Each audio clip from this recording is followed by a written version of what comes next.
Hello everyone. I hope you all are doing great. Today, we will touch upon important concepts in counseling. In this video, we will talk about ethics, competence, confidentiality, informed consent, power, social justice and multiculturalism. Let's have a look at ethics first. All major helping professions throughout the world have codes for ethical practice. It is essential to read and thoroughly understand the ethical code of your profession. Ethical codes promote empowerment for both counselors and clients. They aid the helping process by teaching and promoting the basics of ethical and appropriate practice, protecting clients by providing accountability, serving as a mechanism to improve practice. Ethical codes can be summarized as follows. Do no harm to your clients. Treat them responsibly with full awareness of the social context of helping. Another important concept in counseling is competence. Moreover, the competent counselors and psychotherapists need knowledge, skills, and the ability to take appropriate action in the session. Competence is key in counseling.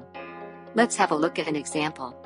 A counselor working with a client should constantly monitor whether you are competent to counsel the individual on each issue presented.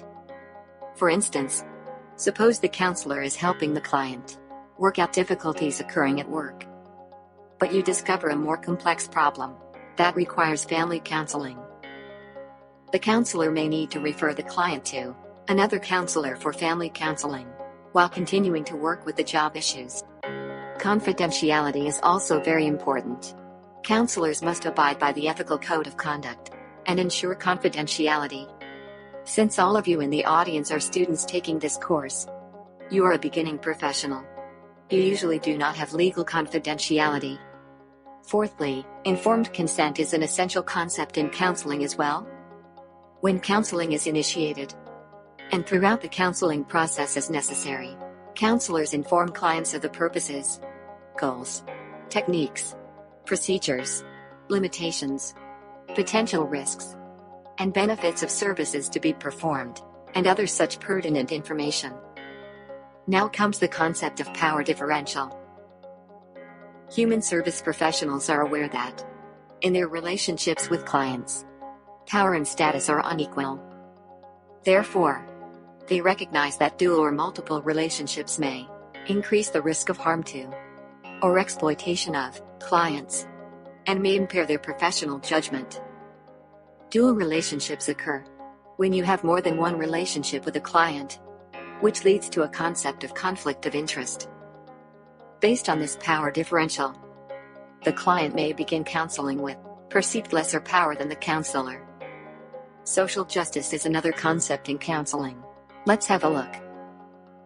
Social workers challenge social injustice by pursuing social change with and on behalf of vulnerable and oppressed individuals and group of people. Social workers' efforts are focused primarily on issues of poverty, unemployment, discrimination and other forms of social injustice. We know that childhood poverty, adversity and stress produce lifelong damage to the brain, which is why social justice action are critical. Now, let's have a look at how different their terms equality, equity and justice are from one another. The term equality refers to treating everyone equally without a difference. At this point all of the audiences are able to watch the game. Suppose there is a fence. Look at the people standing behind the fence. It is assumed that all of them will benefit from the same supports by treating them equally. However, this is not the case. The second term equity refers to fairness and equality in outcomes, not just in supports and opportunity. As you can see, different supports are provided to different individuals to allow them to have equal access to the game. They are being treated equitably. The last term justice refers to treating everyone with fairness. The net fence allows all three individuals to view the game without any supports.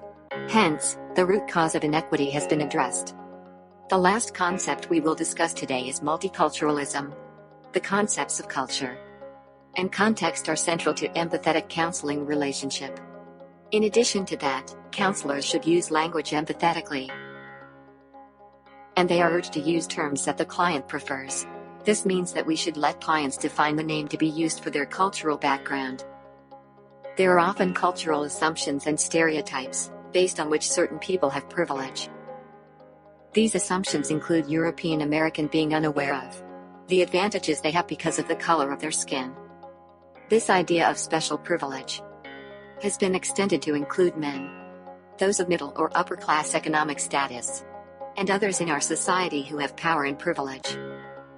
Traditional approaches to counseling theory and skills may be inappropriate and are ineffective with some groups, because we need to give special attention to how socioeconomic factors, racism, sexism, heterosexism, and other oppressive factors may influence a client's worldview.